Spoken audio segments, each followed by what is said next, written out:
श्री गणेशाय नमः। कार्तिक मास महात्म्य 20वां अध्याय। राजा पृथु ने कहा, हे देवर्षि, इसके पश्चात युद्ध में क्या हुआ तथा वह दैत्य कैसे मारा गया? कृपा कर अब उस अद्भुत कथा को मुझे कहिए। देवर्षि नारद जी बोले, जब गिरिजा वहां से अदृश्य हो गई और गंधर्वी माया भी विलीन हो गई, तब भगवान वृषध्वज चैतन्य हो गए। उन्होंने लौकिकता व्यक्त करते हुए बड़ा क्रोध किया। फिर भगवान शंकर जलंधर से युद्ध करने लगे। जलंधर शंकर के बाणों को काटने लगा, परंतु जब काट ना सका तो उसने माया की पार्वती बनाकर अपने रथ पर बांध ली, जो शुंभ निशुंभ द्वारा विद्यमान थी और विलाप कर रही थी।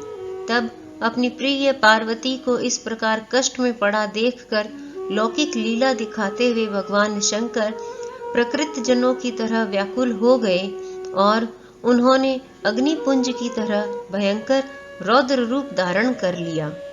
अब उनके रौद्र रूप को देखकर कोई भी दैत्य उनके सामने खड़ा होने में समर्थ न हो सका और सब भागने छिपने लगे। यहाँ तक कि शुंभ निशुंभ भी युद्ध में स्थित होने को समर्थ न हो सके। जलंधर की सारी माया क्षण मात्र में नष्ट हो गई। संग्राम में चारों ओर हाहाकार होने लगा। शिवजी ने उन भागते हुए शुंभ और निशुंभ को शाप देकर बड़ी धिक्कार दी और उनसे कहा, तुम दोनों बड़े दुष्ट हो। तुमने मेरा बड़ा अपराध किया है।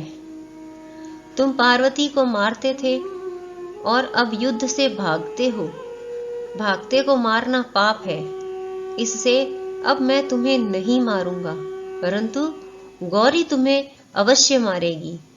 शिवजी के ऐसा कहने पर समुद्रपुत्र जलंधर क्रोध में अग्नि के समान प्रज्वलित हो उठा।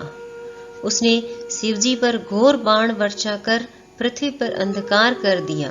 तब उस दैत्य की ऐसी चेष्टा देखकर भगवान शंकर बड़े ही क्रोधित हुए तथा उन्होंने अपने चरण गुप्त से बनाए हुए सुदर्शन चक्र को चलाकर उसका सिर काट लिया।